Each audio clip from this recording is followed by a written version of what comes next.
coming out on this little oasis on the edge of the island of Jurasaur. As you recall, you did make a promise to the people, the Yuan-Ti people, that you would return and let them see the trident and also return their key, their trident key. So you have a choice here as we pick up. You can keep to the edge, like the skirt of the island. You could keep to the beach and walk around the edge of the beach of the island until you find your little lifeboat that you tied up, the thing that you used to get here. And you could go back to the ship, the pirate ship, and move onward.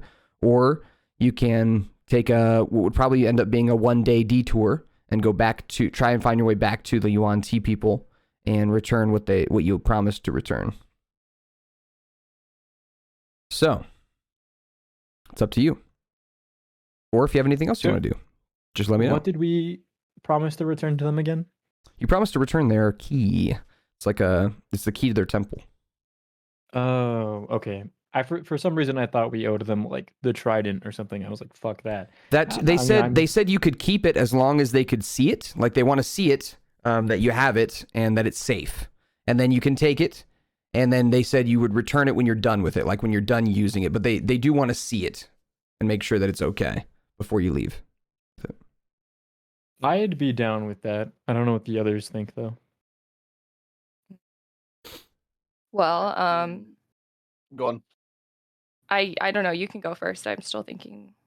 I think I would be down. It's like the safe option, isn't it? I would be fine to. Yeah, I don't think there's like a good reason to like, I don't know, just like betray them. I don't think that they would like just like be like, oh, just kidding, we're taking the trident or something. There's really no harm in just returning the key. You did some insight checks to see if they were lying, and they were pretty truthful to you for the whole encounter that you guys had with them. Yeah, I think I remember that it was like really genuine, a genuine conversation. Yeah, it definitely was.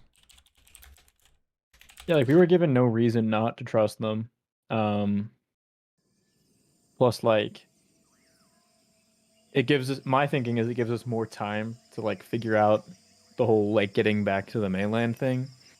Yeah. Which is inherently very difficult, and they might be able to help us out in some respect. But also, in a way, like, are they going to want this trident? Because even though they were being truthful, when we get back to the pirate ship, remember we made that deal, I can't remember what his name was. Can you hand the trident to me? Yeah. Leon's got it right now because I gave it to Leon to inspect. Yeah, I don't mind, I'll just hand it. I'm going to try to use the staff, see if I can use it. Use the trident? The trident, yeah, sorry. Okay. As you're holding on to it, you do feel a surge of power from it, but it just depends on what you want to do with it. So, is there like water around me? Can there's a small oasis of water. You see these strange red-furred monkey creatures with 4 arms. They're very tiny, and they're drinking from the water. One of them looks up. I'm just gonna try to manipulate it, like, make it into like a really cool shape, maybe like a snake or something in the air. Okay. Roll me a nature check with disadvantage. So roll twice, take the lower number.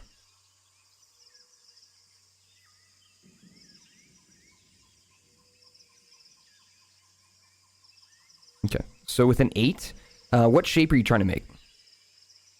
A snake. Okay. Snake. As you go to form the water, you make a quote-unquote snake, but it is more of just like a wave, like a squiggly noodle. It's like a noodle instead of a snake. You're not really able to control it as well as you'd want to. I'm going to look back at them and I'm going to be like, I don't really see anybody who's not the son of Lytropius really like caring that much about this staff. I mean, I can barely use the thing. Yeah, I mean, I kind of like look disappointingly down at your little noodle fish. I'm like, yeah, you know what? Maybe you should give it back to me, Leon. It does start to rain as you guys are standing there. The clouds overhead kind of cover up the sun a bit, and the rain begins to trickle down on top of you. The little monkey creatures scatter from the oasis up into the trees. So we've got to think of a tactic because these people were friendly to us. We're mostly very far away from home. They're our only transport. But I'm thinking we could use this staff as a backup because, like, we can pretty much do anything with this staff, especially me and Leon. So, like, if the boat does sink or if they do try and fuck us over, we could maybe, like, waterbend our way back home. I don't know, maybe that's a bit just intense. Like surf. Just like, yeah, like, you ever seen The Incredibles where, like, Elastigirl, like, makes a boat? Yeah. That's kind of what I'm thinking, but with a waterbending staff, you know?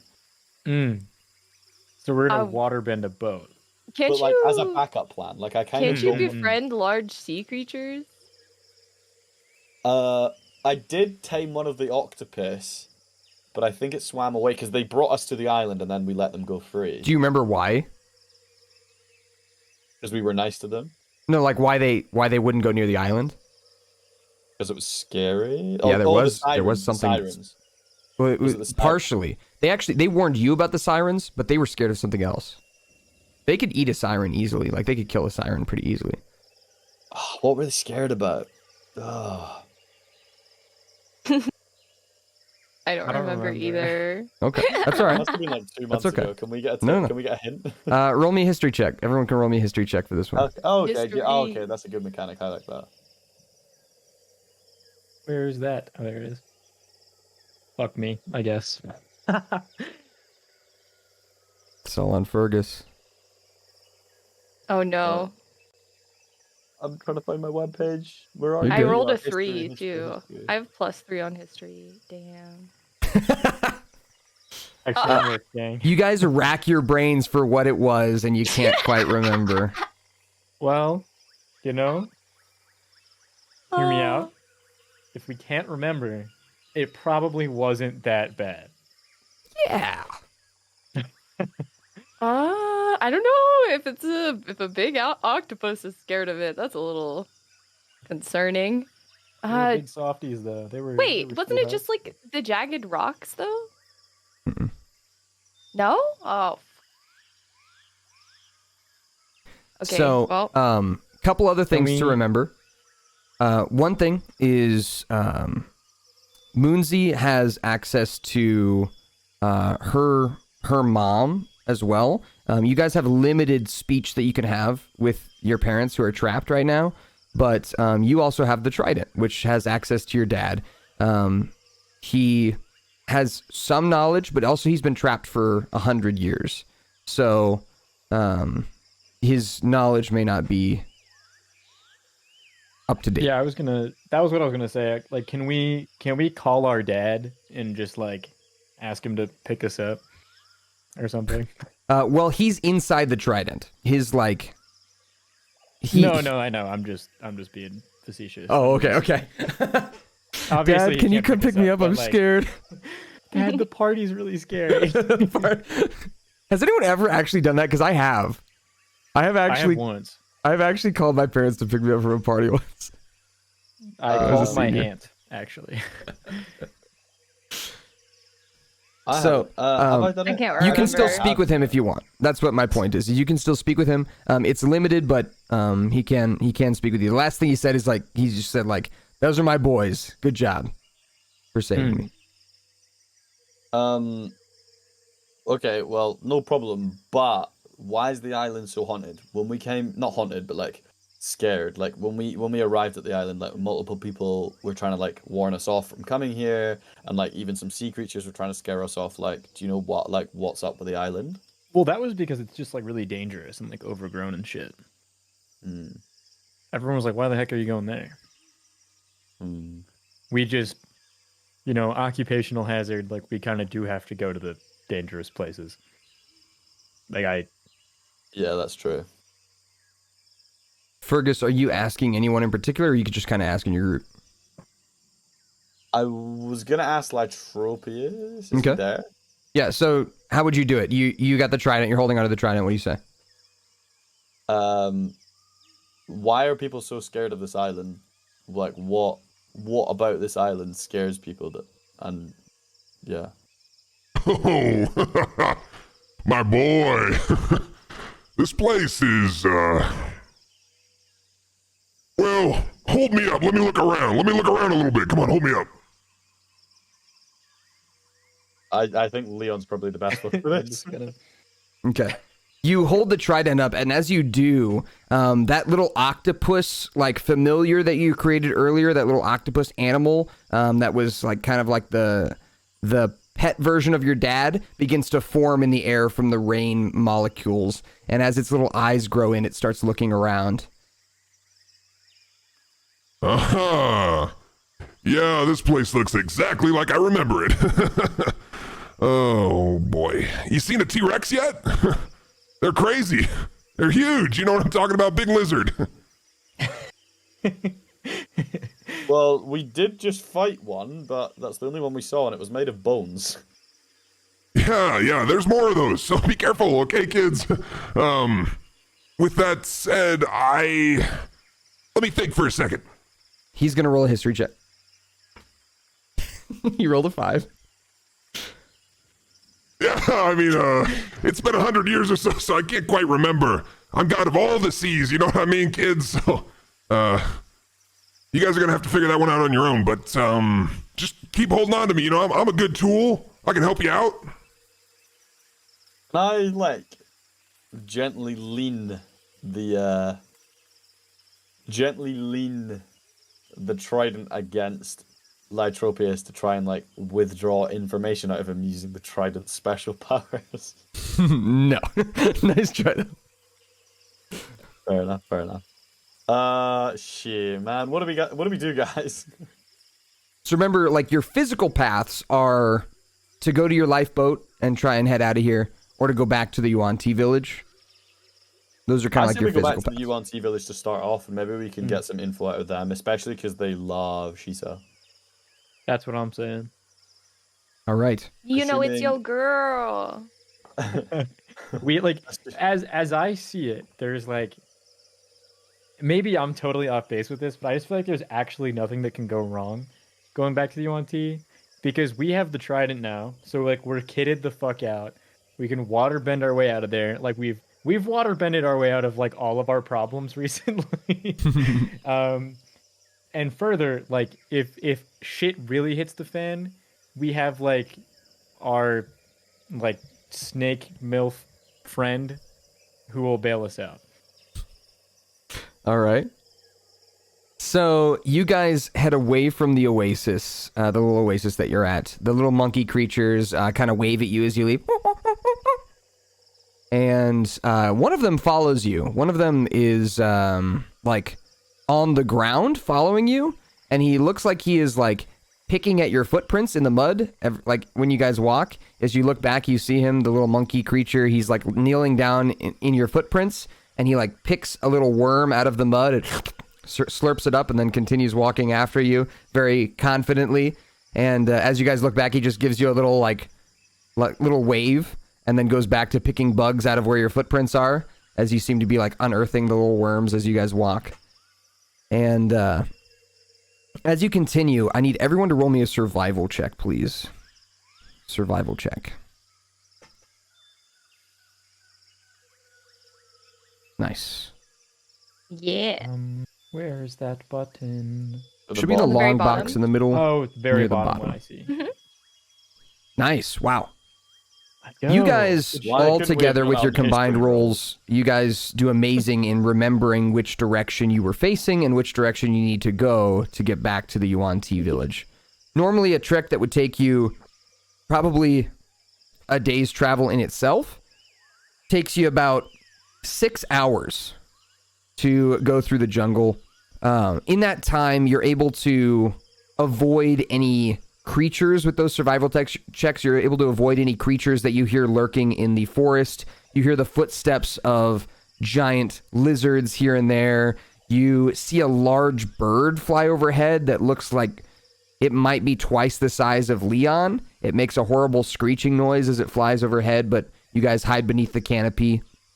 The rain seems to obscure you quite a bit. Once in a while, your little octopus familiar, which is kind of floating next to you, Leon, it once in a while, like, retreats into the trident and then comes back out of the trident. It's like the only time that he can see, really. So like he's just looking around once in a while, and then he'll go back in the trident to recharge, because he can't do that for very long. He's not very powerful. As you guys recall, the more people that believe in these gods and the more people that worship them, the more power they have. So it's been almost 100 years since anybody's worshipped Lytropius for real.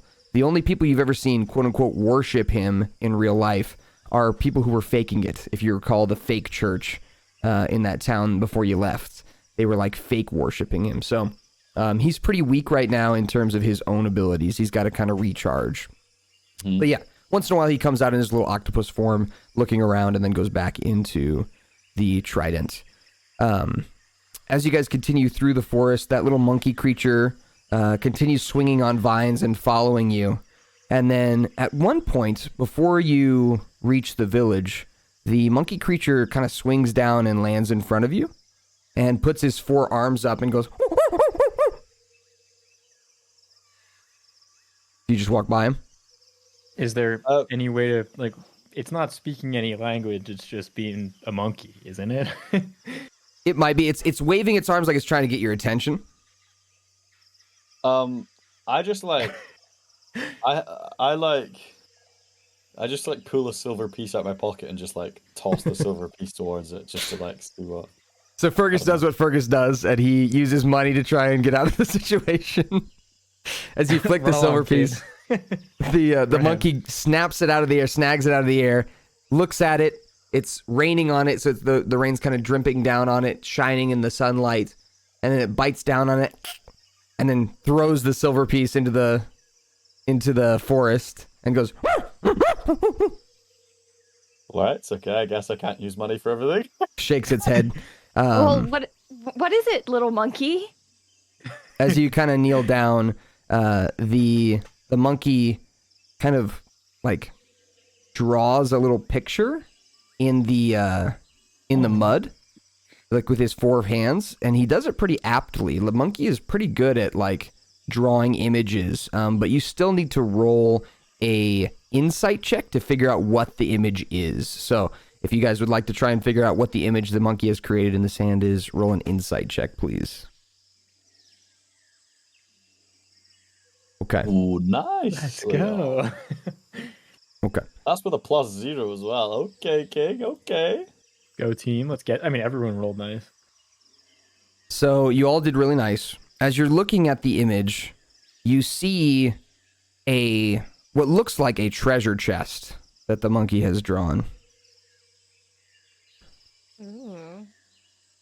Okay. It points to Fergus, and Fergus, you've still got your coin purse on you. It points to your coin purse.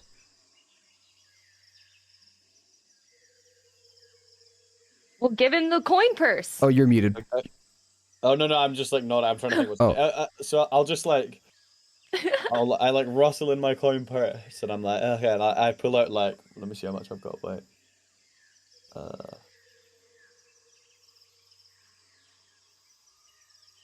Where do I check my inventory? There is. Okay, I pull out 5 gold pieces, but like I make it look like the purse is completely as empty as possible once pulling out the 5, and I hand it over to the monkey. Okay. As you hand it, it grabs 1 gold piece in each hand and leaves you with 1. And then it just kind of, it shakes them around in kind of like a little dance, and then drops them onto the treasure chest and then points to it. So it drops the gold pieces onto the treasure chest, points to it, and then he points into the jungle, like to your right. Okay. And then, so I'm going to like try and step forwards and pick up the gold pieces to like see how the monkey reacts to that. It helps you. It like gathers up the gold pieces and puts them back in your hand. Okay. I think this monkey can show us where the treasure is, guys. I feel like we should follow the monkey. I don't know if he's going to lead us or if he's just telling us to go a direction. Like, I don't know what's going on here. Let's follow the monkey. But is there any way to, like... my only hang up is... we've been in a similar situation before. This feels like a setup. And I don't know if we should trust the monkey, but I'm down. I just have my reservations about it. Yeah. Let's just keep our guard up, but I'm down. Okay. Oh God. Like there are like T-Rexes how do you in feel? these woods. Let's hear what she says. She says usually the more level. Well, I was fine with it until you guys all started talking about your concerns, and now I have concerns as well. The doubt seeps in. We've got this big fucking trident. I'll just like whisk us away if anything goes wrong, okay? Oh man. We'll just waterbend our way out of the jungle, boys. Let's get it. How could a sweet little monkey be mean? I don't think so. I don't know. Yeah, I agree. Let's just send it. Let's do it. Let's just go for it. Okay. Wait. Is there a way that I can check if the monkey's lying? Yeah, roll me an insight check on the monkey. Oh, I'll do the same. Okay. But is there a way I could use it persuasion? For what? Instead? What do you want to persuade it to do? To tell me the truth? No. First, you got to figure if it's lying. Okay, I'll do insight first. Okay. And then, okay, so with a 21 for Fergus and a 9 for Shisa, Shisa, it's hard to tell, but Fergus, you've seen creatures like this before. You're pretty familiar with, like, wild animals, and this animal seems more intelligent than your average wild animal, obviously.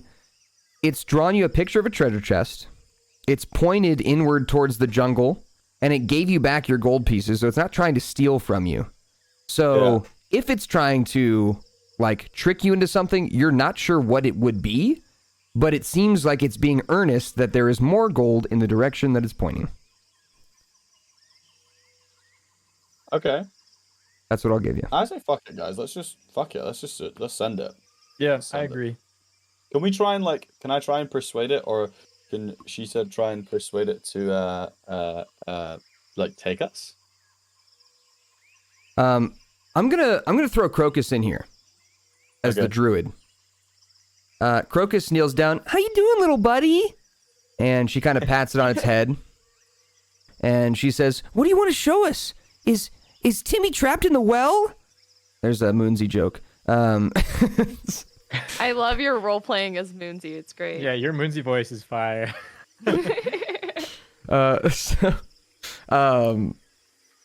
She is going to use her ability Speech of Beast and Leaf to be able to understand it.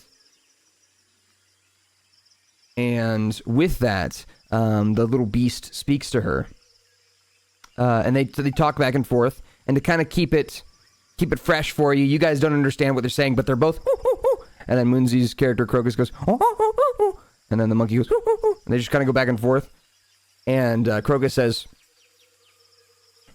"The little monkey said that there is more gold in the forest, and if we follow him, there's a big chest.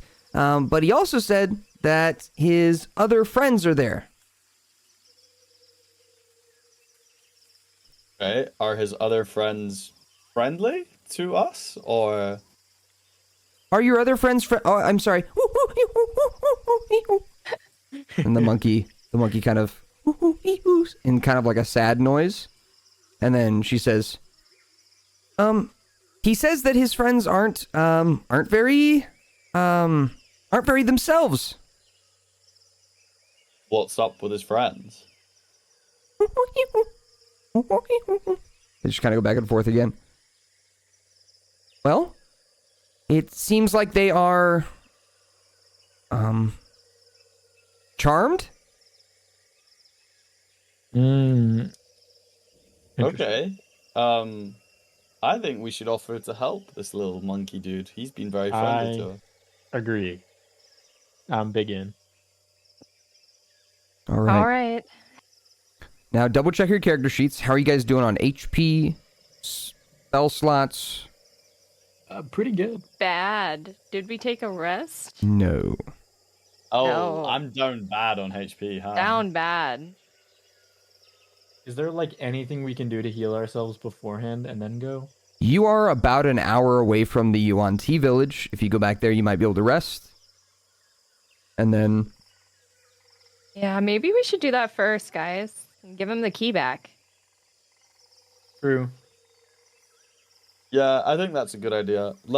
Can Crocus, can you speak to little monkey dude and ask him if he wants to come to town with us while we take a quick rest? Ask the monkey to join the gang. Okay. Crocus goes, and the monkey goes, and then it points backwards, the path that you guys were walking, and about 6 other monkeys kind of peek down from their treetops, and they kind of look at you curiously. They tilt their heads back and forth. One of them throws a fruit down to you guys, and the monkey kind of makes some more noises. Crocus says, well, he's got more friends. Is he gonna join us? I think he just wants us to come back here.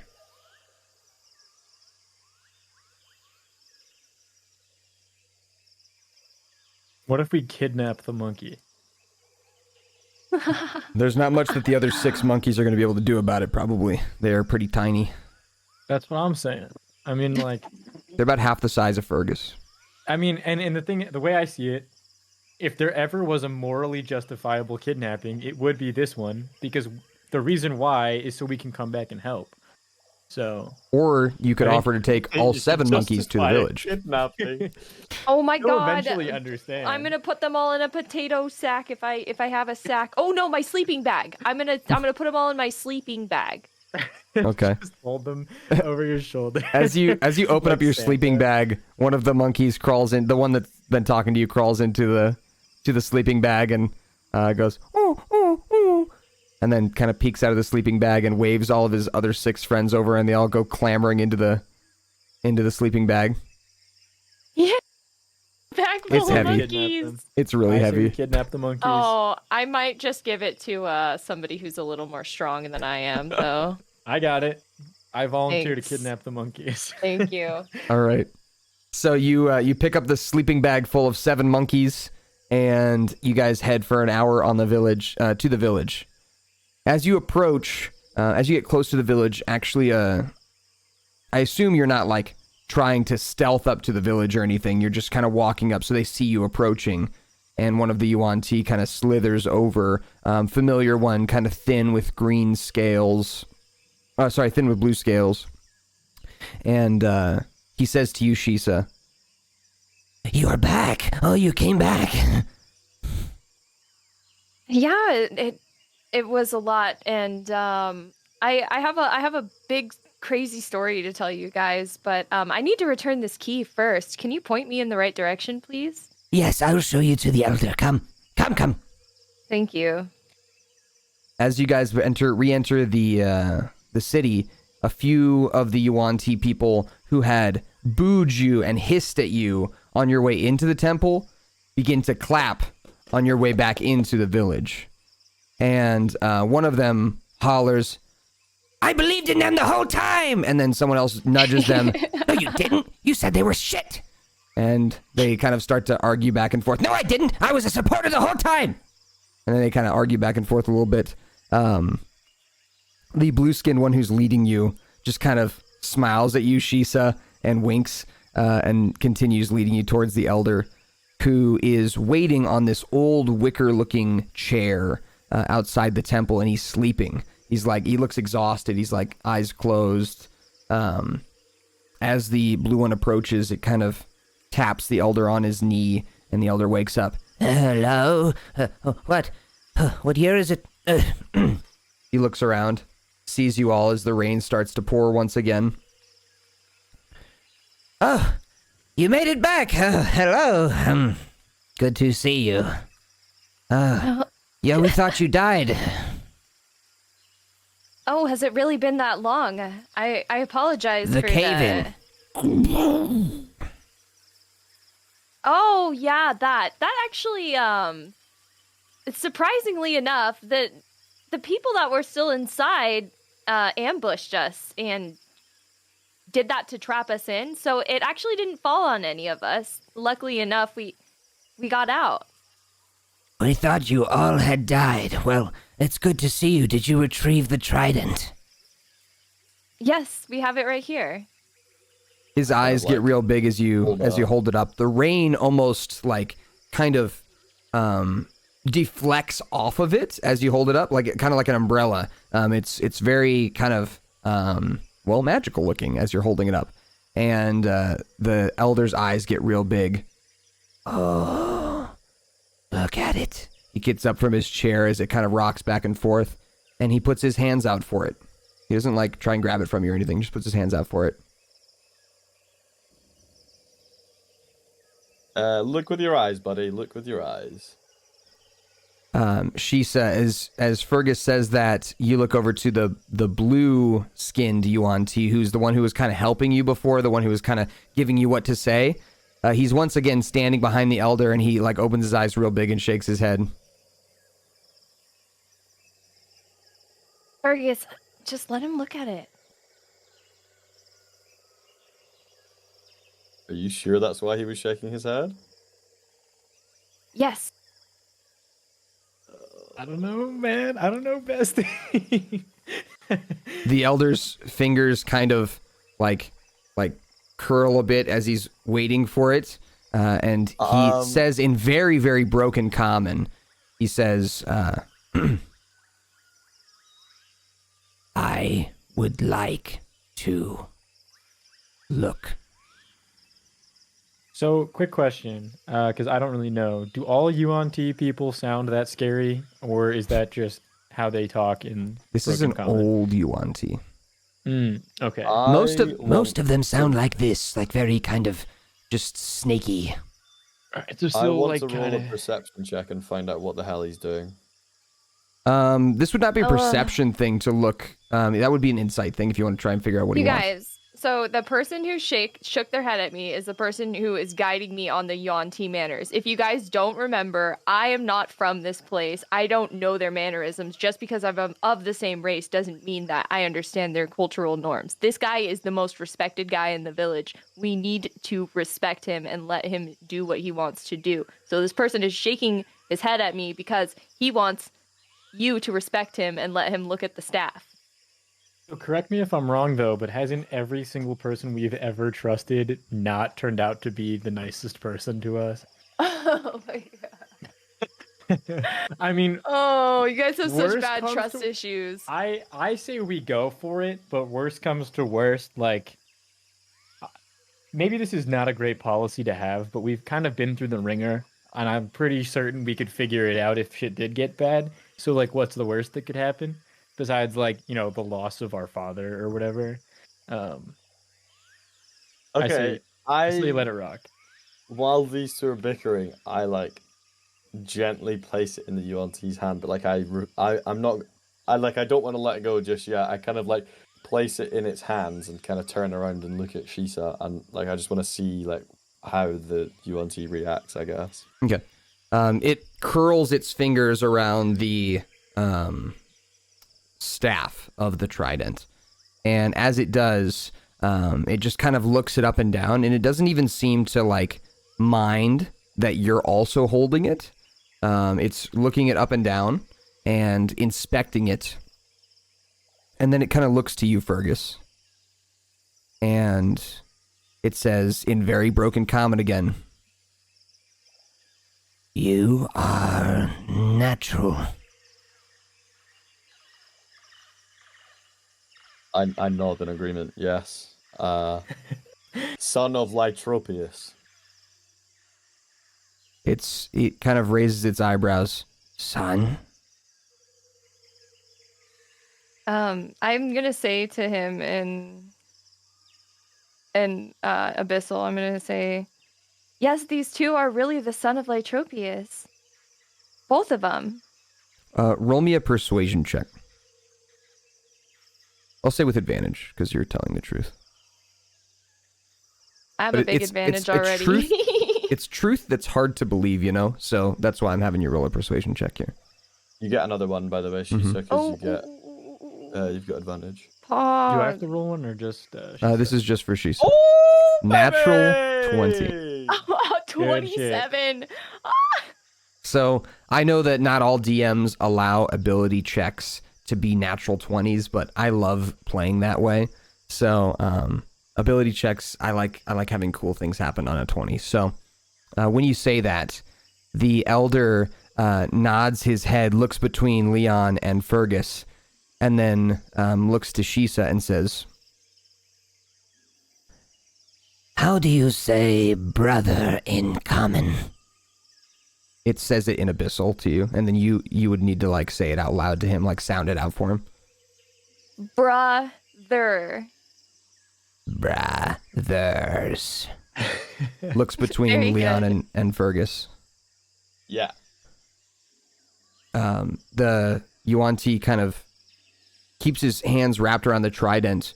He very lightly kind of tugs on it and looks at you very sternly, Fergus, and says, "Please allow."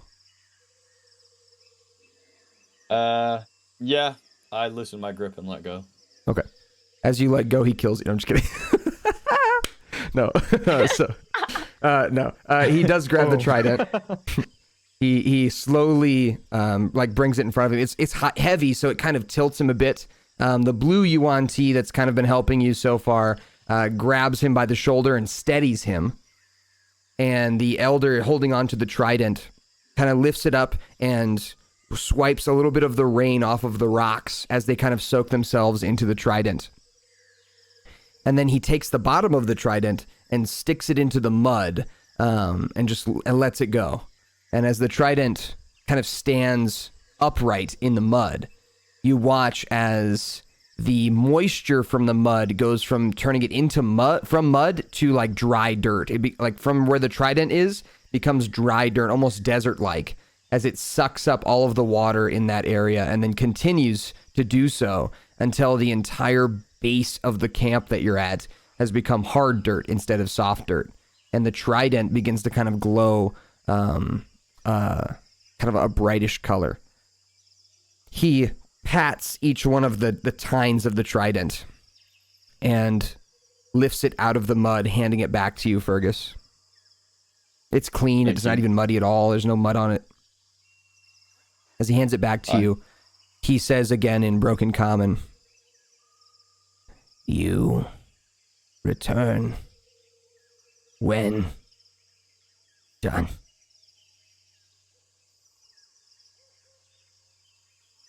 Sure.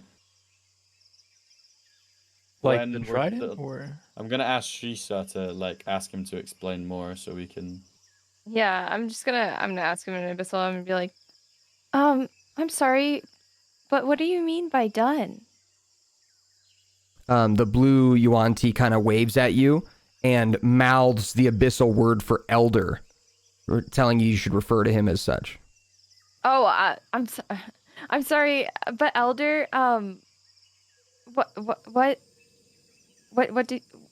do you mean by done? Like, the elder kind of looks at you and tilts his head back and forth, and he says in Abyssal to you back and forth, he says, "I know that you need the trident, and you may keep it until your quest is complete. But we need it too.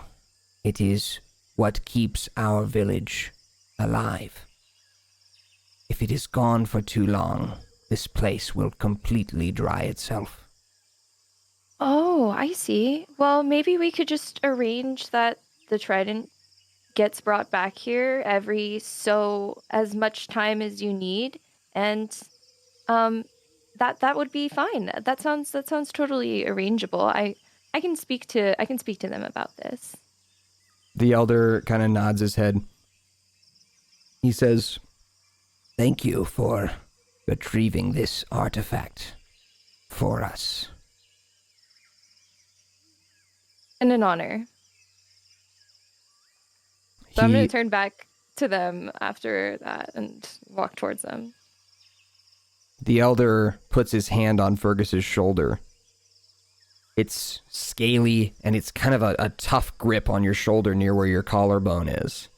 His nail kind of digs into your skin a little bit, but not on purpose, just because it's so long that he hasn't cut it in probably 100 years. And he says to you again in broken common, "Careful. Trident. Powerful. People out there want."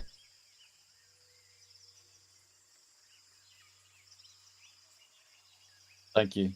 And I kind of like bow and like, you know, show respect or whatever. Okay. He also bows back and kind of, he like brings his staff out and bows to you all. He says, "You may stay in the village," he says in Abyssal.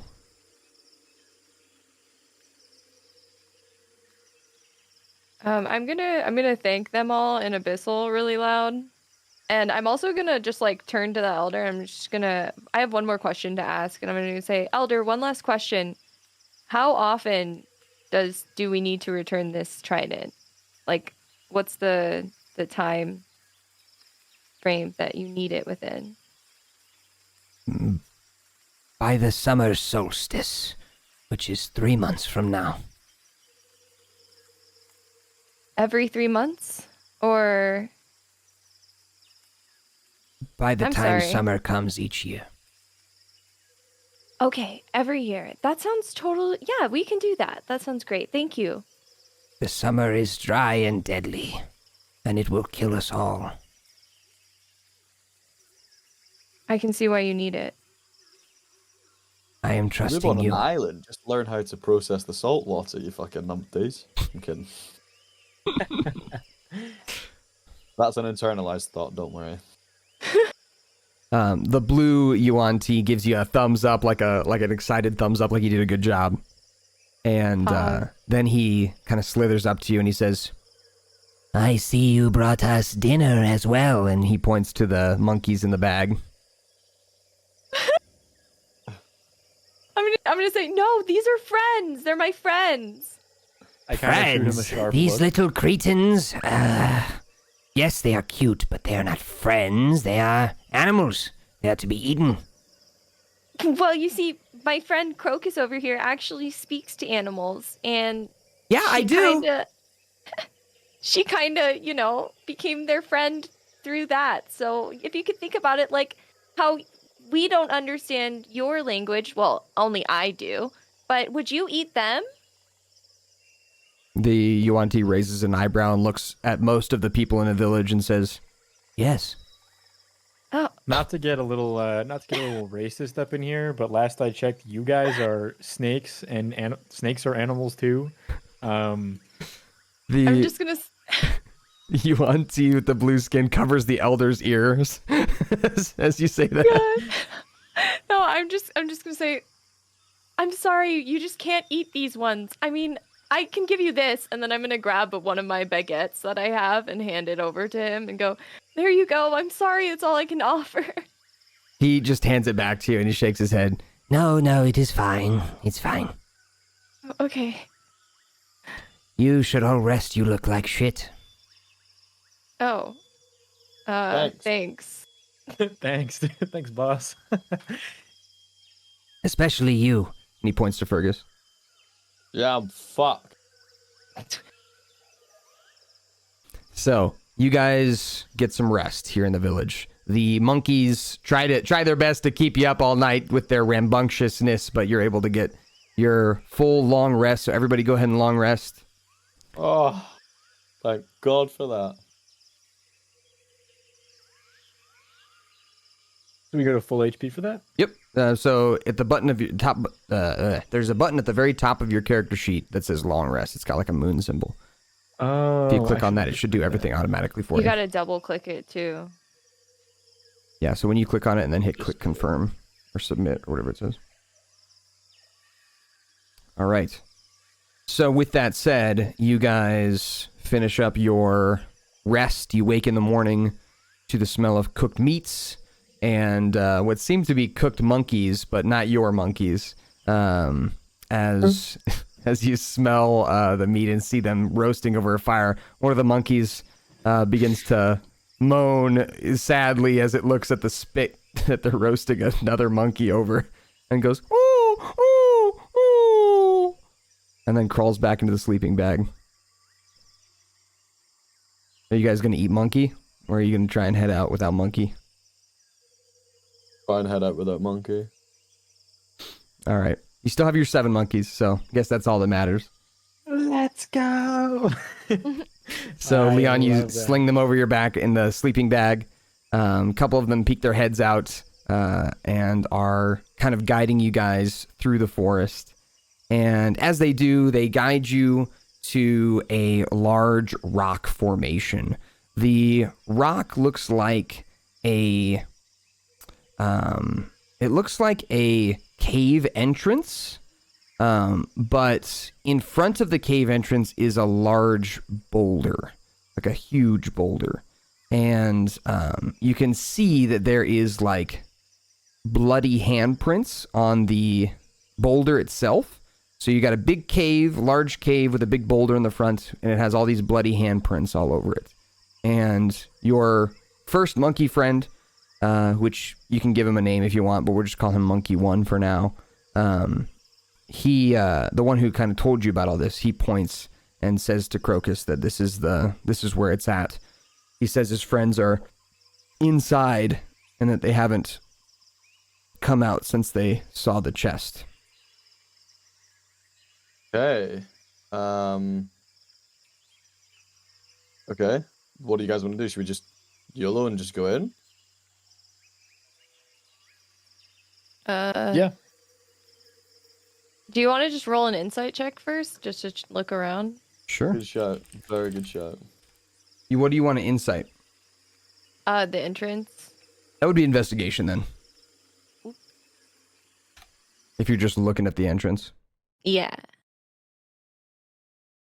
Like multitasking at the moment. Insight.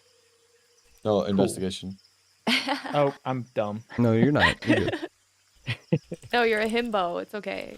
It's all right. I'll take that actually. Okay.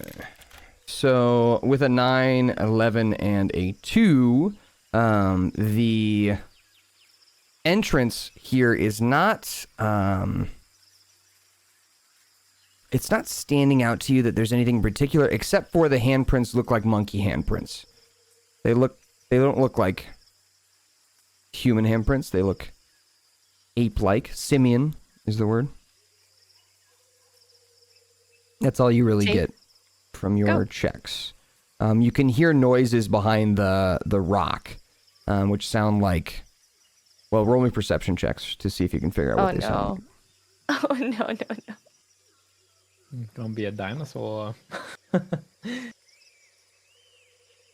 Wow, good perception so far. We got 18, 18, and... Doing it now, sorry. You're good.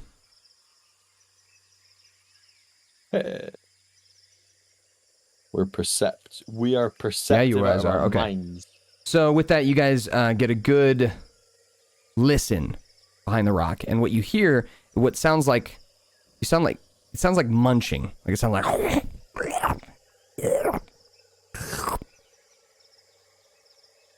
Jeez. Yep.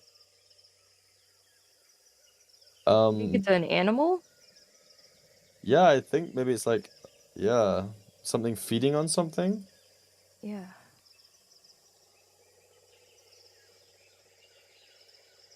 The boulder itself is slightly submerged in this like pool of muddy water. So it's going to be hard to move, but you've got tools to help you. So I'll let you guys figure out how you want to move it. It's just a giant boulder. If you want to move it. Before you, I guess, answer that question or like figure out how you want to do it. Do you guys remember when you were on the ship with the band? The band, the leader of the band, Jean-Paul, he gave you a like side quest. Do you remember that? He showed you a map. Do you remember, Fergus, at all? Because it was to you specifically. You were kind of looking across. He had like that ledger of people in it, the bounty ledger, and then on his wall, he also had a map that you were looking at, and then he gave it to you, and he said, "Hey, if you find this, I'll split it with you." Okay, and do I still have that map? I can't remember. He gave it to you. Okay, so I guess I'll pull out the map and like try and like point to the monkey. I'll like ask one of the monkey, like I'll just be like, look at this monkey and just kind of see how it reacts to it, I guess. Okay, he's gonna roll a check here. He's pretty non-perceptive. The monkey, that is. The monkey kind of shrugs its shoulders, but as you're looking at it, why doesn't everyone who can see the map, that's all three of you, and I'll roll for Crocus as well. You guys roll me a survival check as you're looking at the map. So 23 from Crocus. Natural 20 from Leon. Nice. Okay. So as everyone's looking at the map, most like Fergus, Shisa, the monkeys, they're all you're all kind of confused, but Leon and Crocus, as you're looking at the map, you kind of are able to get your bearings a bit, and you can see where you've already marked where your ship has, like your little lifeboat that you took here. You marked that on the map here where it's at, and you can kind of tell where you're at as well based on there are some landmarks. And the biggest one is that Skull Mountain that you guys traveled into. That's where the trident was. It was inside of like what you might call Skull Mountain, the temple. So you see that on the map, and you're able to figure out the X where this treasure is. The X marks the spot for this treasure. It's pretty much exactly where you're standing.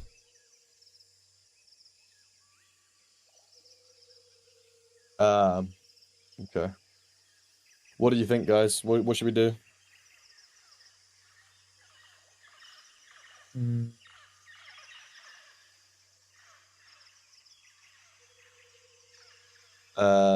I think we just do it. Should we just go into the little temple?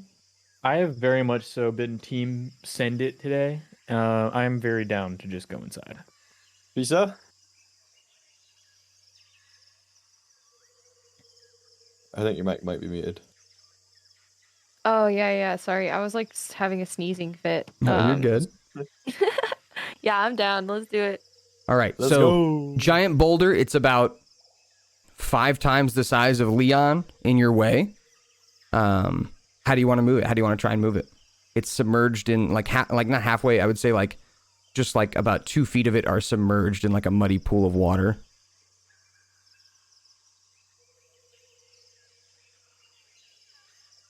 It's not going to be pushed. Maybe you guys can use the trident? Yeah, I just like push the trident into the water and like see if I can get any purchase or anything. Okay. You slide the trident into the water. You can kind of get it underneath the boulder a little bit. But in terms of like lifting the boulder or moving the boulder physically, not going to probably work. You're probably going to need some magic here. Okay. Or you know that there's a creature behind this boulder, that probably is the one who put it there. So if you want to try and get it to come out, that would be another way to move the boulder. Okay. And you said we're in like ankle deep water, right? Yeah, it's about 2 feet of water. So to you, it's like chest height. Okay. Well, I'm just gonna like water bend to try and get the water to push the rock out of the way. So I'll roll a nature or... Yeah, this would be a nature. Yeah. And you can roll with advantage. Ogres.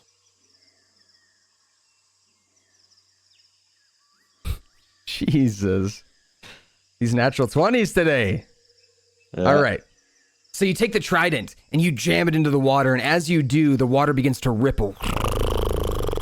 And as it does, the boulder begins to slide with the water as it and begins to splash up against the edge of it, pushing the boulder slowly out of the way. As you do, the sunlight peeks into this cave, and you can see a creature that is being hung onto by about 6 smaller creatures. It's a large red ape with 4 arms, and it's eating what looks like a velociraptor as it's peeling the skin off of it. As the sun shines in, it shines on the ape's face. It's got these 2 bottom tusks that kind of come out, and it makes this incredibly loud, terrifying... And as it does, it throws the velociraptor against the wall, which splats with a satisfying splat. And the boulder's about halfway moved as the giant ape begins to crawl forward to the sunlight towards you. And it puts its hand on the boulder. What do you guys want to do? You guys can act first here. You guys kind of have a surprise round on it because you're the one who pushed the boulder. Do we roll initiative? No, this is a surprise round, so you do this before you roll initiative. You guys get to all get 1 action before anything happens. I'm gonna thunderclap his ass. All right, roll me the thunderclap damage, and I'll roll his save. He fails with a 7. It's gonna be 4 damage. So you point your finger out, and as you do, a large clap of thunderous noise and sparks appear in front of the creature's face, and it kind of knocks him off balance and knocks him onto his butt as he falls backwards. This creature is about 6 feet taller than Leon, so it's not, I mean, it's not ginormous, but it is huge. Like, it's very big. So, with that said, Fergus, what do you want to do? I'm just gonna, like, use the trident and just throw water at it again, like, just, like, cause, like, I don't know, a water attack. Like, I don't necessarily want the water to do anything fancy, but just, like, brute force smack it with, like, okay, so you want to do, like, a tidal wave thing again? Yeah, just so it takes damage. Okay, yeah, roll me another nature check. With advantage or no? This one not with advantage, because there's not a lot of water around.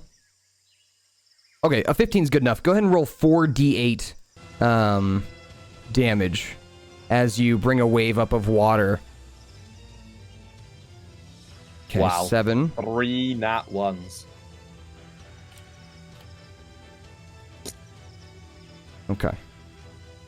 So far it's taken... Okay. As you do that, the waves splash into the creature as it lets out another... And Leon, what do you want to do? This is what we call theater of the mind, so I'm not going to put up a map for this one. This one is just, I mean, really, all it is you're out in the rainforest, there's a cave in front of you, the creature's coming out of the cave. There's not much to put on the map. So the boulder is, like, I'd imagine too heavy to pick up? Yeah. Okay. Damn, I can't throw it at it. I thought that'd be kind of cool.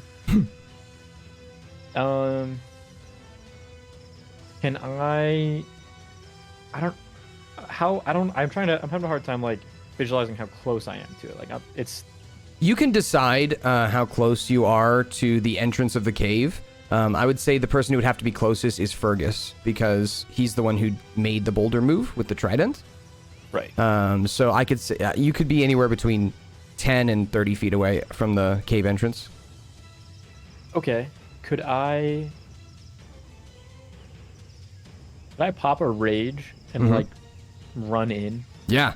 So you pop a rage, you run into the about halfway open cave entrance towards the ape who's like sitting on its ass right now.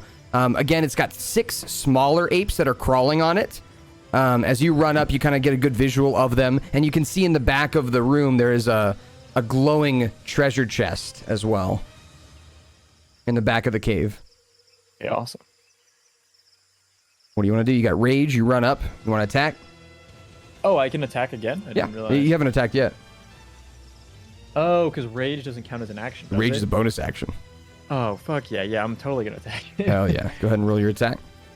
Oh, sorry. I was clicking around on D&D Beyond. I can go back. Okay, I would like to attack with the hand axe, so I will... That's my roll. 11 is going to miss this creature. As you bring the axe down, it does like hit the creature's skin, but glances off the leathery skin of this ape. And that is your action for your turn. Crocus is going to do a magic stone real quick. She hits. Go on, Crocus. Go on, Crocus. For 6 points of bludgeoning damage as she picks her rock up and flings it, hits the creature in the forehead. And now everybody go ahead and roll initiative for me. Let's get it. Let's get this shit. Wow. Okay.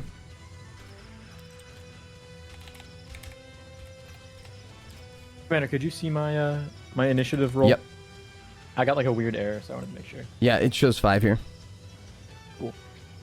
And then How much damage have we done so far? You've done a total of 11. Nope, sorry. 11 plus 6, 17. Okay. If you're thinking about sleep, read it real close. Because there's 6 smaller monkeys on top of him. Oh, I have to get I have to get close because of the monkeys? The monkeys will around. soak up the sleep spell first, so it goes for the lowest health creatures yikes. first. So Okay. if you cast sleep, you'll probably put like, I would say probably all 6 of the monkeys to sleep, but not the like main 8. Are they vicious? Oh, they're trying to fight us, aren't they? They're all like, they all look pretty vicious and charmed right now. Oh yeah, I'm putting them to sleep. Okay. They're done. They're done. All right, Fergus, did you roll initiative? Oh, sorry. Initiative. Ba-ba-ba-ba-bee. Should be up by your armor class. Yeah, I got it. Nice. Okay. Yeah, you're up first, Shisa. All right, level 2 sleep. Level 2 sleep. Okay, go ahead and roll the 78. So to roll 78, you can either do a custom roll. In roll 20, you just do /roll 78. Or you can... /roll 7. Yeah. Wait. /roll and then 7d8. Is that okay? Yeah, 7d8. Gotcha. 24. Okay, let me see here. 6, 12, 18, 24. Okay, you put 4 of the 6 monkeys to sleep. Okay, that's good enough. Okay. And that's your action. You're about, I would say, 30 feet away from the entrance of the cave. Leon's right up against the ape, the big ape. Fergus is right behind Leon. I'm gonna inspire Leon. Okay, Leon, you are inspired. Let's go. So that's just, if you make an attack and you feel like it's going to miss, you can roll an extra d6 to try and add to it. Oh, wait, so that's... So I have to like be like, I want to use the inspiration? Yep. Oh, I have to consciously... Okay, Yep. cool. So I can't miss and then be like, can I run that shit back? Yeah, You can know that you missed and be like... Because, like, for example, you know that an 11 misses right now. Like, you tried hitting before and you got an 11, right? And it missed. If you roll 11 again, you can be like, okay, I want to use my inspiration. Because even though you know it's going to miss, you can add that inspiration on it. Yeah, it's like a second chance. Okay, so you don't have to use it before you... Okay, I understand. Nope. I've never been inspired before, like, the entire duration of this campaign. So this is, like, information that I'm just totally new to. You're good. So, okay, I appreciate that. Yeah. That's exciting. All right, the monkeys get to go as they hop off the shoulders of the ape, and they're going to roll 1 attack each onto Leon. It's a 14 and a 16 to hit. What is your armor class? My armor class is 13. Okay, so both of those are going to hit you for...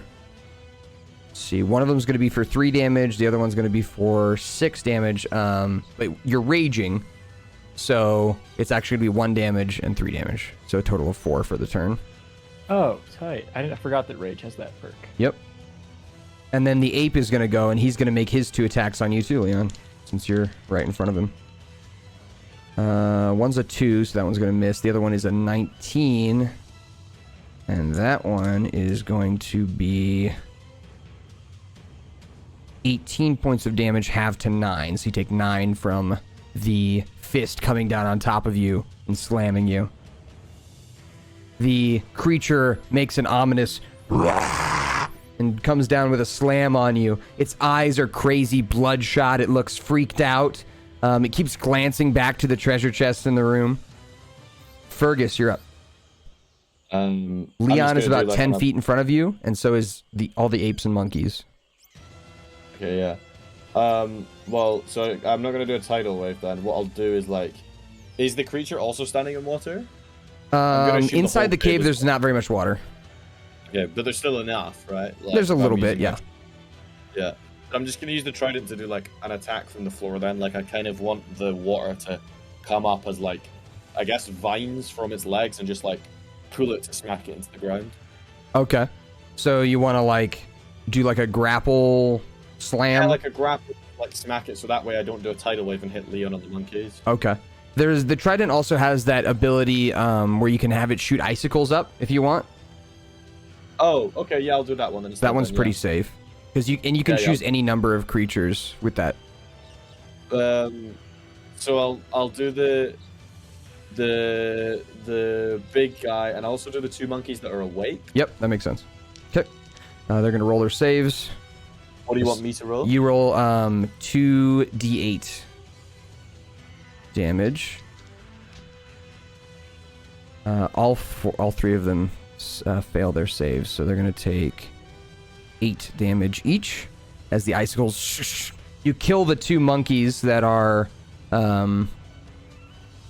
awake, and as you do that, as the 2 monkeys get impaled with icicles, Leon, on your back, the good monkeys that are with you, one of them starts pulling on your hair and goes, "Wah, wah, wah!" And Crocus says, "You're killing their friends!"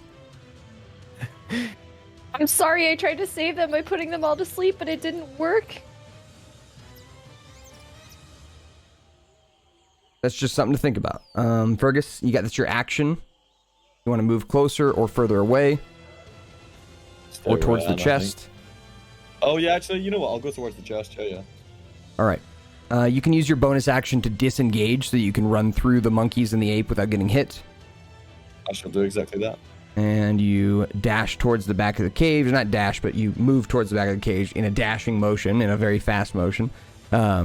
Approaching the chest, you can see that it is glowing this kind of eerie golden color. And as you look back at the ape, you can see around the ape's left wrist, it has a golden necklace that is wrapped around its wrist. And it seems like that might be what's like freaking it out.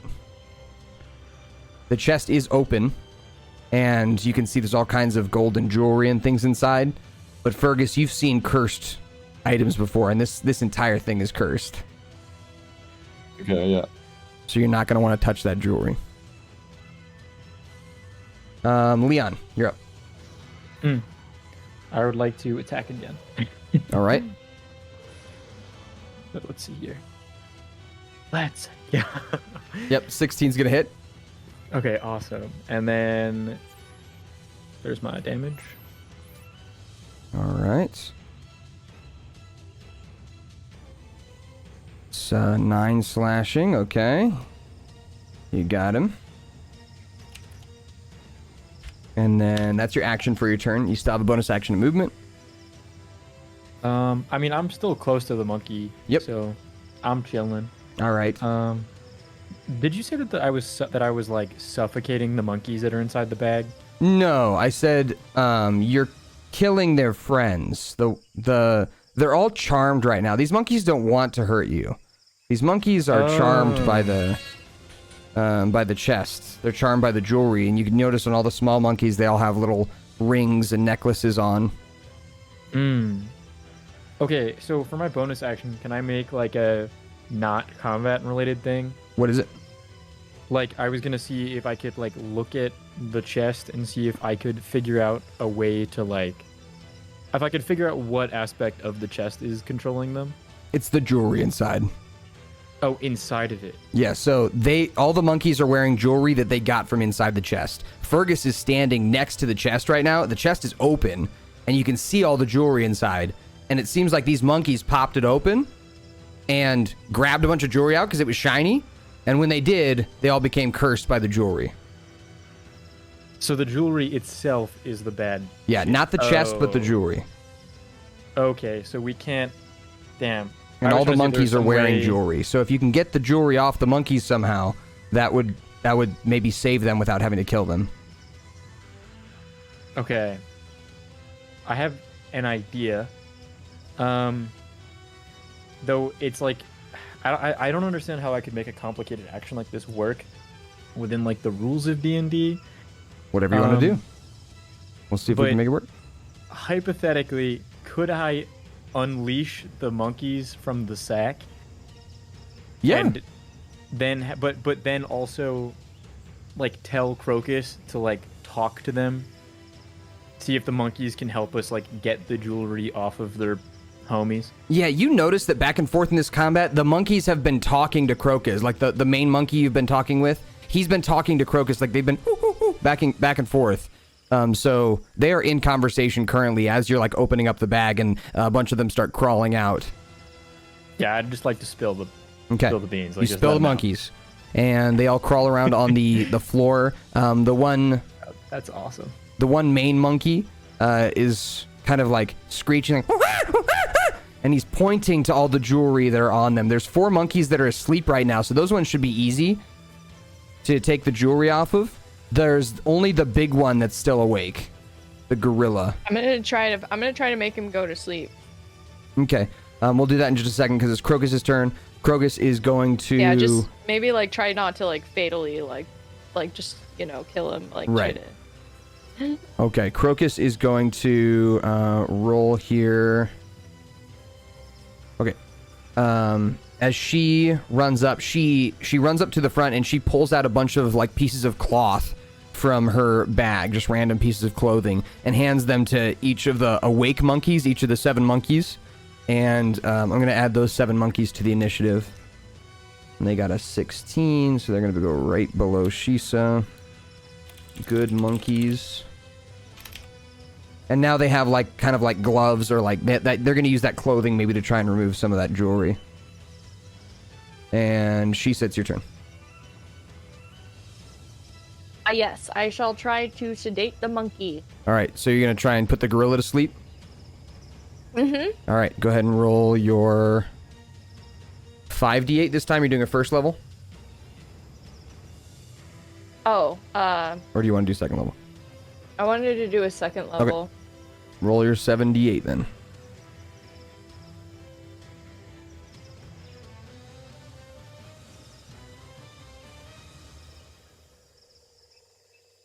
Oh. Nice. As you cast sleep once more, the giant gorilla at the front in front of you, Leon, it's going in for another slam on you, and right before it can, its fist comes down next to you onto the stone, and it falls asleep on the ground and begins sucking its thumb. Good shit. Shisa, that's your action. Woo! Yeah! You put everyone to sleep. Awesome stuff. They call me NyQuil, yeah! Anything else you want to do? You want to do any movement? Move any closer? You're kind of outside the cave. You're maybe like 20 feet outside the cave. Yeah, I'll just hop in there with everybody else. All right. Now everyone's inside the cave. The good monkeys are going to use the clothing that Crocus gave them, wrap it around their hands, and remove the rings and jewelry off of the 4 sleeping gorilla, or it's not sleeping gorillas, sleeping like smaller monkeys. And they do it without, waking them up. They slide all the jewelry off of them, and those monkeys are not cursed anymore, but the good monkeys, they take that jewelry and they kind of like shove it to the edge of the cave so that nobody touches it. And that leads us to the 4 sleeping monkeys who are still sleeping. The ape, who is the gorilla, who is also sleeping. Fergus, you're up. The ape's sleeping. I know I don't want to touch the stuff. Can I just like climb on the ape's back and just like sneak attack, stab it? Do you want to kill it? The big guy? Well, I guess he's infected as well, isn't he? Mm-hmm. Yeah. He's got a bracelet around his wrist. Yeah, okay, so I just like walk up to him and take off his bracelet then.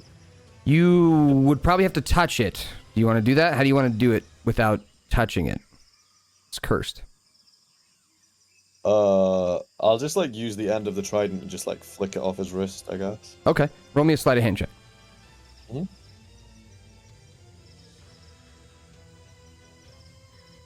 Okay.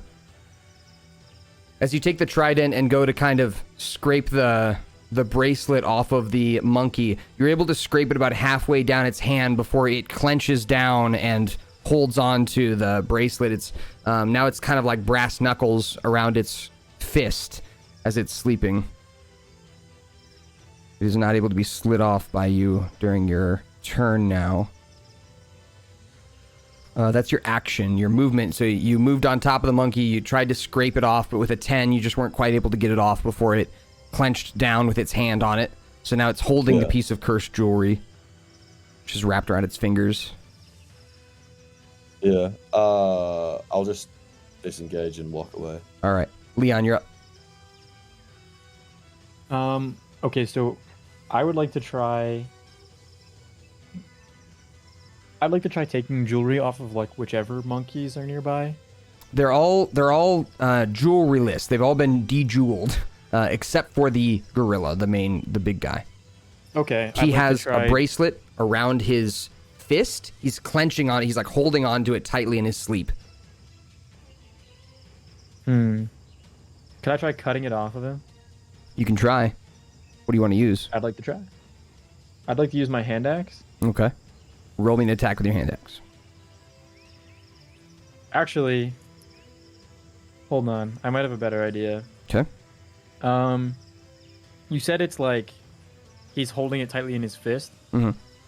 Is it really tight on his skin, or could you like slip a finger or something in between the bracelet and his skin? You might be able to slip a finger in, but it's cursed jewelry, so you don't want to touch it yourself. Oh shit, you're right. Okay, never mind. Yeah, I'm just gonna try cutting it off of him. All right, go ahead and roll me an attack with the hand axe. Yes. I'm gonna use my inspiration. All right, go ahead and / roll a d6. So and we'll add that on there. Yep. Okay. Come on. That's unlucky. So as you bring the hand axe down, it slams into the hand of the monkey. Its armor class actually is 12, so you do end up hitting the ape, waking it up. Go ahead and roll damage on the hand axe. Because you are going to hit its hand with your hand axe. Funny. 6 slashing damage as you bring it down and stab into the monkey's hand. It wakes up with a... And that's going to be your action for your turn. Damn, yeah, there's not much. I feel like I really can't do much more. I'm just going to chill. Crocus is going to... she's going to just hold her action here. Shisa, you're up. Oh, fuck. You put him to sleep, but he woke back up. Because he got slashed in the hand. Yeah.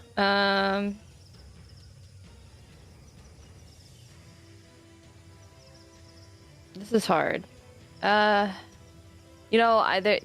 no way to get the amulet out of its hands. We have to kill it. I can't keep it alive. There's nothing I can do. So I'm just gonna cast Dissonant Whispers. Okay. All right. Go ahead and roll the damage, and I'll roll his save. He rolls a natural 1 on the save. 19 psychic damage is going to finish him off. So as you cast Dissonant Whispers, the enraged monkey screams in Leon's face, and then its nose begins to bleed, its eyes begin to bleed, and it falls over dead in front of Leon. It lets go of the amulet. And the other monkeys kind of gather around it and begin to make sad cooing noises. Free. Roka says, "I'm sorry, little guys. I'm sorry." And she's like petting the monkeys on their heads. You've got a treasure chest here in this cave that has a bunch of cursed jewelry in it, but could be worth quite a bit of money as well. If you wanted to take it with you, you would need to check and see if the chest itself is cursed somehow. You'd have to figure that out. And if it's not, then you can move it to the shore. It would just take you a little longer. Like Leon would probably have to carry it. What do you guys want to do? Yeah. I'm gonna roll, I guess, perception on it. It would be Arcana if you're trying to see if it's cursed. Do Arcana. Yeah. Not bad. Anyone else want to roll Arcana before I give the verdict? Okay. Yeah, I will just to I'll roll for Crocus here. She got 11. Okay. So obviously inside the chest, with these rolls, you can see the jewelry itself is for sure all cursed, like the entire thing. If you touch any of that, it seems like it's going to make you go crazy, like make you go mad. With that said, the chest itself, Fergus, from what you're looking at, looks like it's got some spots that would be safe to carry it. Neither of which are the handles that are meant to carry it. The handles don't seem too safe. Like you wouldn't risk it. You wouldn't risk touching anything metal, but because it's made of wood, you might risk touching the bottom and like carrying it. Or wearing, if you had gloves, you would be probably okay with carrying it by the handles. Well, now that we've thrown the monkeys out of the sleeping bag, why don't we just wrap it in Shisa's sleeping bag as long as she's okay with that? Yeah, that's what I was gonna say. Could do that. Wrap it in something. All right. So you guys use Shisa's sleeping bag to wrap up the handles and carry it, and you're able to drag it out of the chamber here. The monkeys are all kind of gathered around the larger ape, and they're kind of nudging it sadly.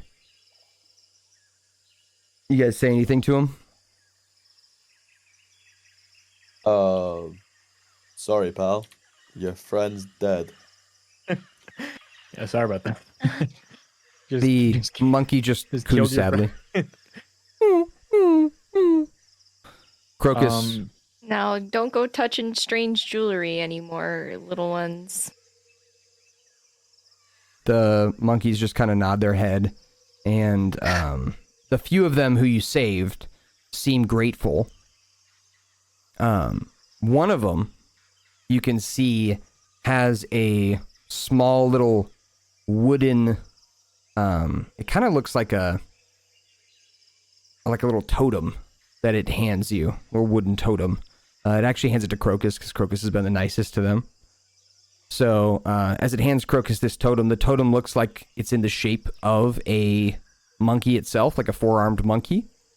And she looks at it. It looks really nice and cute. And the monkey bows its head and looks like it says thank you. But then it goes back to grieving its friend and leaves you guys alone with the chest. Crocus kind of shows you guys the wooden totem that it gave her. These creatures seem pretty intelligent for beasts, and the little totem is nicely carved. It's pretty obvious what it is. It's one of the red-haired monkeys. Something to remember them by. Crocus says, I'm going to put this on a bracelet. And with that, what do you guys want to do with the chest? Do you want to head to your lifeboat? I think before we do that, we should probably like dispose of the chest some way. Because like, what are we gonna do with it? You know, like.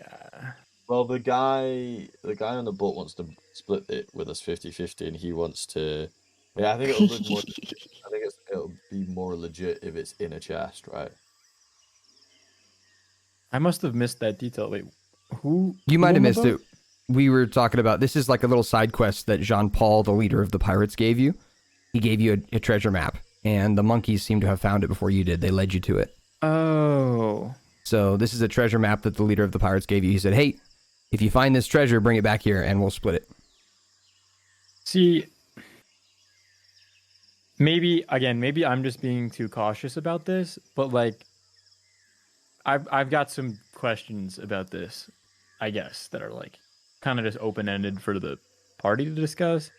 But like, was John Paul aware of the fact that this treasure was like super cursed? Like, do we think that?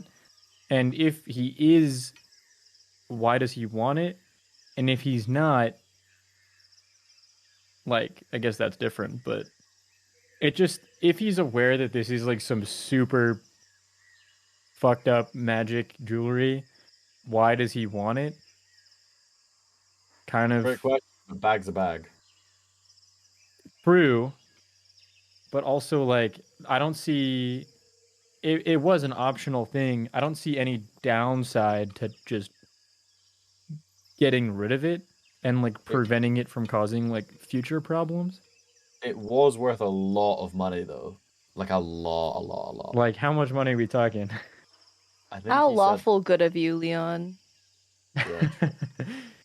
I think he said in the thousands of gold pieces, but I could be. If you're looking at it, like the way you're looking at it right now, while it's cursed, it's probably not worth as much.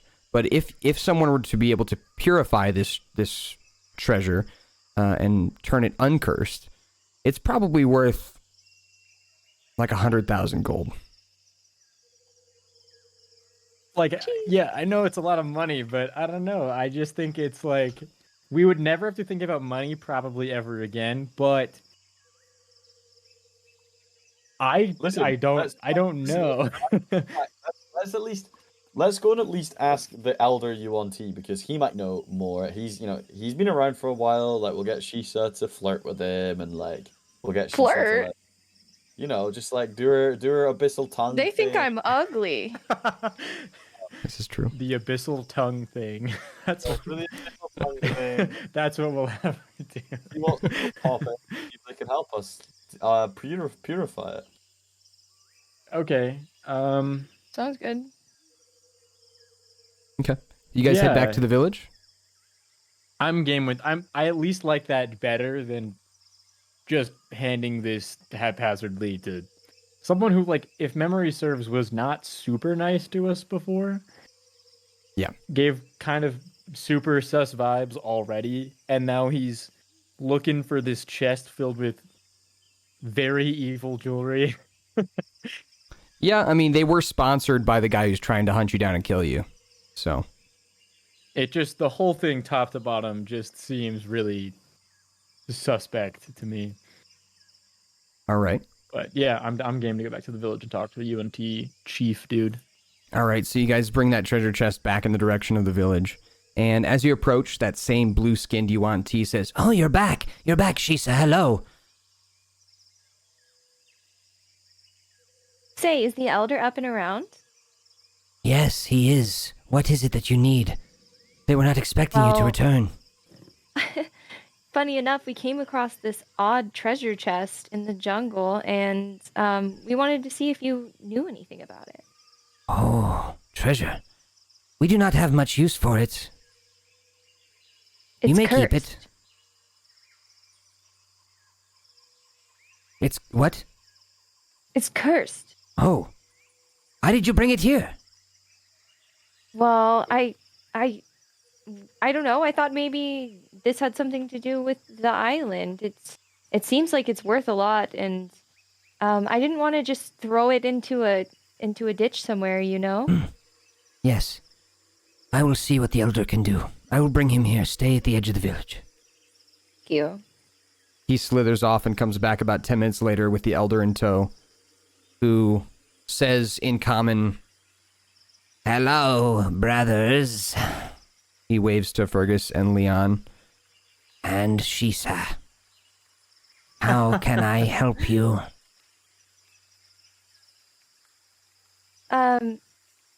You see, we found this chest, and I'm just gonna, like, open my sleeping bag up a little bit and be like, careful not to touch it, though. It's cursed. I don't know how something could end up on this island, and I thought maybe you would know something about it. Yes. I have heard of cursed treasures from humans on this island. He points to it and kind of takes a step forward and says, "That is probably one of them. So, let me see what I can do. Here, dump it in the mud where it belongs." Wait, real quick, can we ask, like, why there's a bunch of cursed treasure from humans here? Have they just been, like, dumping it here? Like, what's the deal? Okay. I'll ask that. Okay. The elder says to you in Abyssal, because this would be kind of complicated to say in Broken Common, says, "I am not really sure where the treasures got their curses from, but I know that humans cause nothing but trouble wherever they go. They came long ago in their traveling parties, thinking they were the first ones to settle these lands. Typical. Look what happened to them. I don't see any humans around, do you?"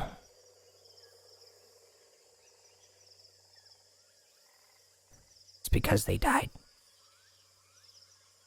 He nods his head. "Now dump it. Let's see." I'm gonna dump it out onto the mud. Okay. As you dump it out, the treasure chest opens and the gold kind of clatters into the mud. The elder looks down at it and points his staff at it He closes his eyes, kneels down a bit, and kind of rubs his staff over the top of it, over each piece. And as he does, he's chanting, Yasun Chase, Hanzo Chase. And you hear him say in common, but it also has like an abyssal echo in the background as well. It's almost like anyone could understand this. It's like said in every language when he says it out loud, almost like he's speaking tongues, as he says, and jungle, remove this curse. And he slams his staff onto the ground. And as he does, the leaves begin to shake, the trees begin to rattle, the wind blows, and the rain begins to pour just for a moment. And then it all stops and goes silent. And as it does, he leans down and grabs a golden goblet and kind of tosses it up in the air and then catches it and hands it to Leon.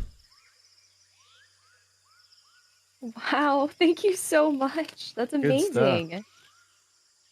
Sure. Now get it out of here. You don't want any of it? We have no use for it.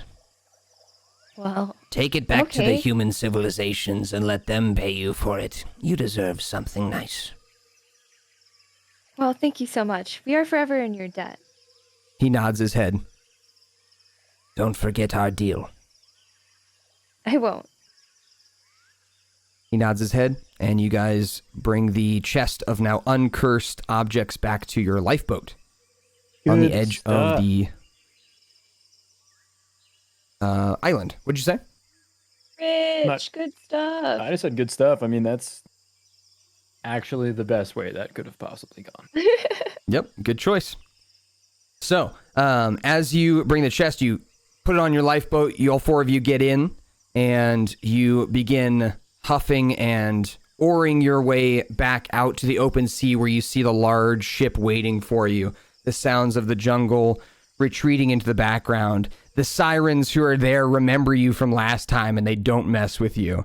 As last time you hit them with oars and smacked them and basically just showed them who's boss, so they don't mess with you as you row your way back out to the open sea. As you do, you hear a familiar voice, Leon and Fergus, from your trident. So, kids, how you feeling? Pretty good. Looks like you got yourself some treasure. You're real adventurous. Yeah. Thanks. Listen. How are you feeling in there? Daddy issues. Jeez. I'm fine. I just wanted to say I'm sorry. I'm sorry for abandoning you. Both of you. I mean, all's forgiven. It's not your fault. How are you going to make it up to us? I'm going to do my best, little man. I'm going to do my best. You've got my full support. I don't know what it is you're running from, but it seems like you could use my help, so I'm here for you. Okay, I'll take that. Welcome back, big man. Good to see you. Yeah, appreciate it, Pops. By the way, I wanted to ask, how are your mothers? Are they alive? I've never met my mother. Typical. Yeah, I'll second that. I always fell for the ones that maybe I shouldn't have fallen for. You guys needed me and I wasn't there, so I'm sorry. I hope that you had a good childhood and a good life. You look healthy. You look strong. Anyway, I'm feeling tired. I'll be here if you need me. Just wake me up. The waves gently rock back and forth as you guys head out to the open sea. And you begin to kind of approach kind of the midway point between you and the pirate ship that's waiting out there in the open sea, kind of docked there for you. And as you reach that midway point, a large wave kind of smacks up against the side of the ship and jolts you all awake, jolts you all into motion. Another wave kind of slaps the side of it. And everybody roll me perception checks.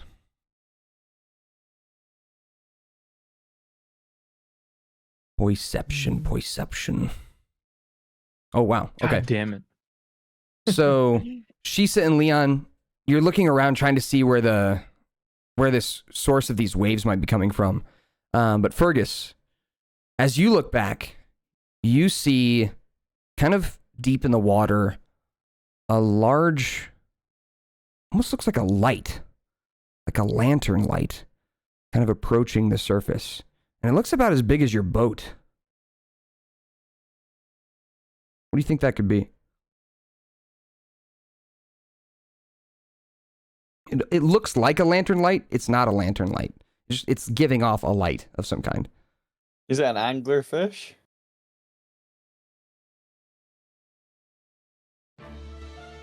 As this thought crosses your mind, you see these two large eyes open up behind the light and a large fin come out of the water. God damn it. And now you remember what they warned you about.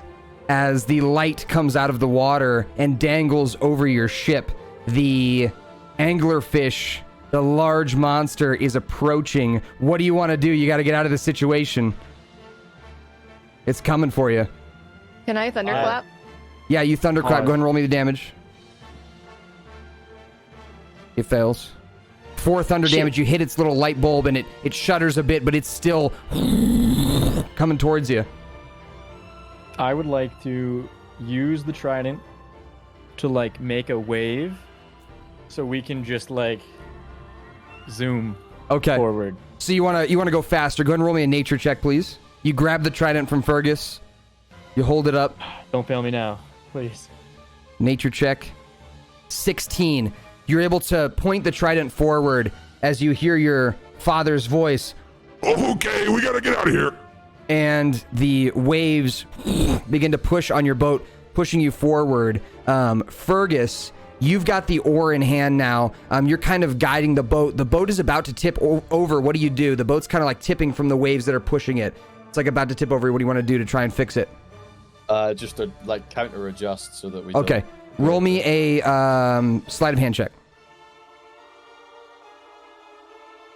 Okay, with an 11, that's enough to at least balance it so you don't fall, but the boat is still kind of tipped in one direction as you're surfing a wave towards the pirate ship. You can see there's just like tiny ants on the deck of the ship. They're all waving at you like, come on! Ah, come on! The anglerfish is going to attempt to dash and speed up. As it does, it seems like it hasn't moved this fast in a long time. As this creature begins to approach, you can see its eyes now come out of the water and it opens up its large maw. Its teeth are as large as your boat. They're sharp and pointy like stalactites from a cave, and they curve in this horrible curving motion. If one of these went through you, it would go through your head and out your ass. This thing is so big. As it goes to try and bite down on the back of your ship, a bunch of waves kind of push your ship forward, and it misses its attack on your ship. We're back up to Shisa. What do you want to do?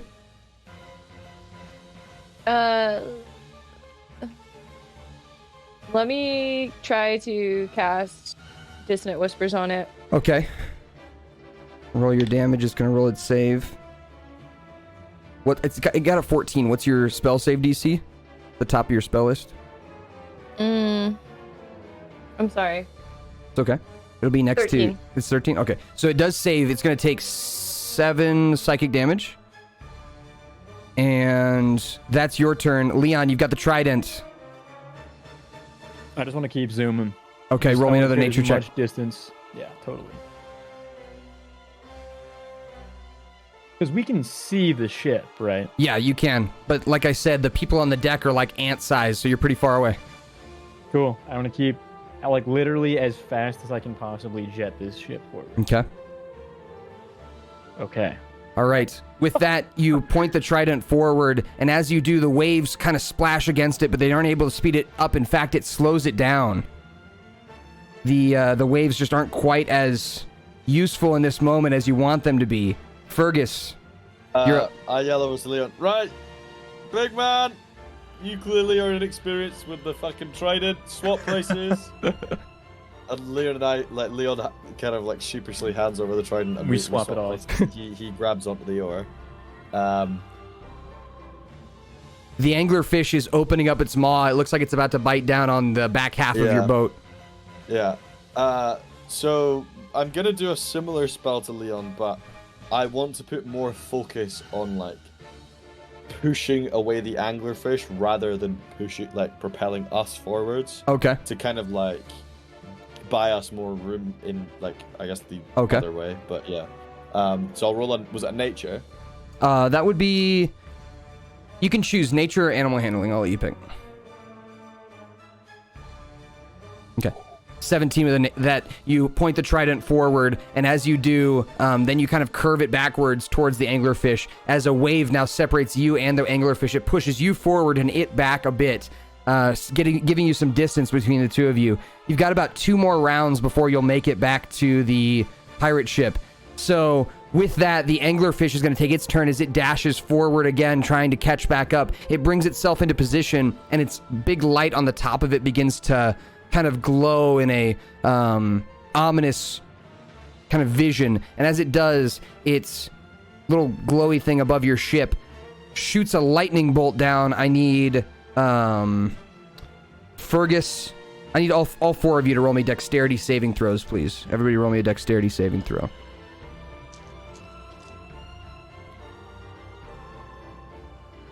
Okay. Leon and Fergus, you're going to take 12 points of lightning damage. Shisa, you're going to take 6 points of lightning damage. And Crocus is going to take 6 points as well. As the lightning comes down on top of the boat. It doesn't, like, break the boat or anything. It's not like that kind of lightning. It just shocks everybody on board. It's going to bring us back to Shisa. The lantern thing is above your ship right now, but the anglerfish is pretty far back. It's about 20 feet back still.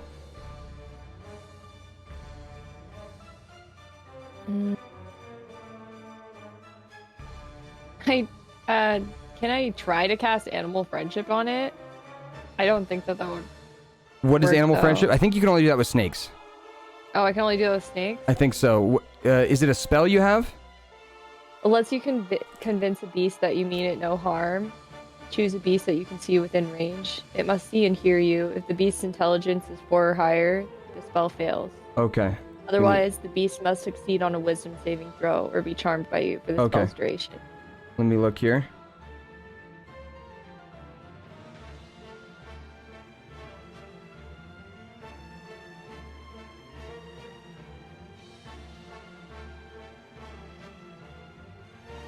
Innate spellcasting. Okay, yeah, I think... Yeah, because it's your innate spellcasting. It's what you get from being a Yuan-Ti. It can only be targeting snakes. Okay, yeah. I didn't know that. It's okay. Let me thunderclap the lantern thing. Okay. All right. 6 damage. Rolling save. It fails. It's going to take 6. And that is its turn. Or your turn, I mean. And then that's going to be up to Leon. Leon, you're up. Okay. You guys can swap the trident back and forth if you want.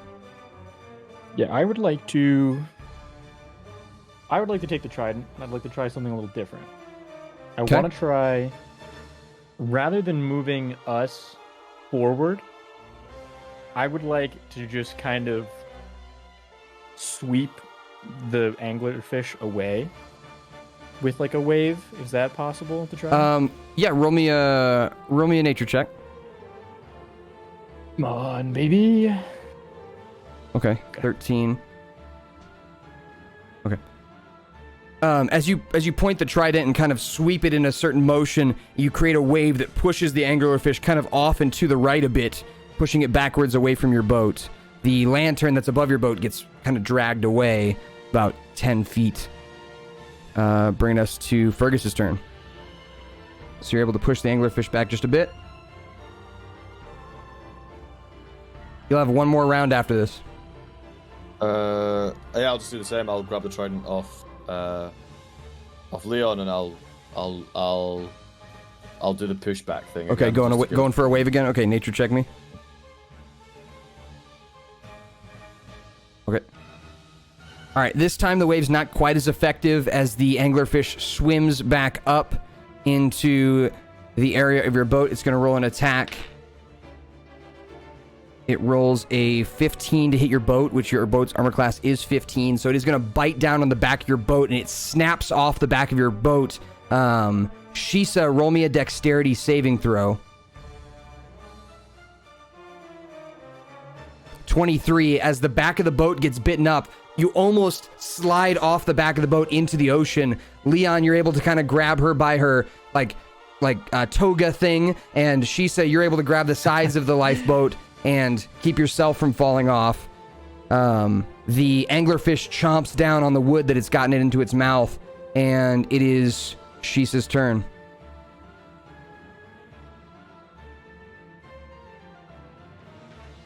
You might be muted. Geez. I don't know what to do. There's really not many things that I can cast Dissonant Whispers one more time, but Up to you. Yeah, let's do that. All right.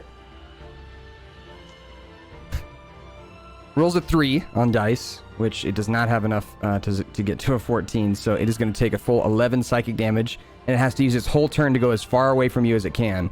So, yay! As you use Dissonant Whispers, the creature's eyes close underwater. It kind of dips underneath its little lantern thing, bloop, goes underneath the water, and it swims backwards out of view of you guys into the depths of the ocean. And you guys are able to use the trident to sweep yourself forward to the deck of the ship, to the ship. And as you do, the crew is kind of waiting for you as they bring you up the ladder on the side of the ship, leaving the lifeboat in the water. They bring you up the ladder that's on the side of the ship, and you're able to climb up. Leon, you're able to hand the chest up and kind of like a conveyor belt, get it up to the top of the deck. You guys see the little lantern thing come out of the water again of the anglerfish as it starts swimming towards the pirate ship, and then it dips underneath the water and disappears out of sight. It doesn't chase you anymore as you get up on top of the pirate ship. And as you guys climb up on deck, you're covered in water splashes from the ocean. You kind of flop over onto the deck as the pirates are all looking at you. The band members, their dwarven band members with their spiked hair and their long beards are all looking at you. And Jean-Paul looks over at the treasure chest, looks at, I believe Fergus, who's holding the trident. No, it would be Leon now because you would have swapped back to get away from the fish. So Leon, you're holding the trident. He looks over at you and he says, "Wow, you all had a good time, I can tell. Look at you. Whew. Oh, I didn't think we'd ever see that thing before, but I guess you woke it up. Something you did." He kind of kicks the trident a little bit, just like with his foot, and he says, "That thing looks special. And you found the treasure. Look at you all. You all are a pretty special group, aren't you?" Well, he helps you all to your feet, and he says, "Nicely done." And he pops open the treasure chest, looking inside at all the gold that you guys found. "This looks like it's going to be a nice split between all of us. Isn't that right, Fergus?" And he kind of slaps you on the shoulder. "Welcome back." Yeah, cheers, buddy. Just want to make you aware, the fucking effort we went through to get you that treasure, I'm not happy with the 50-50 anymore. We want 70-30. He raises an eyebrow. "Well, we can talk about it over drinks. Let's just, let's do that. Let's everybody get some drinks. How about that, everybody? Drinks on me! Let's get the fuck out of here!" And the boat begins to chuk back towards the mainland. And that's where we'll end it for today. That was a pretty pog episode. That was fucking awesome. I love chase scenes, man. Yeah, was- they are. I've It's so never- RNG based as well. When fucking Leon rolled a 1. Listen. I thought you guys did awesome.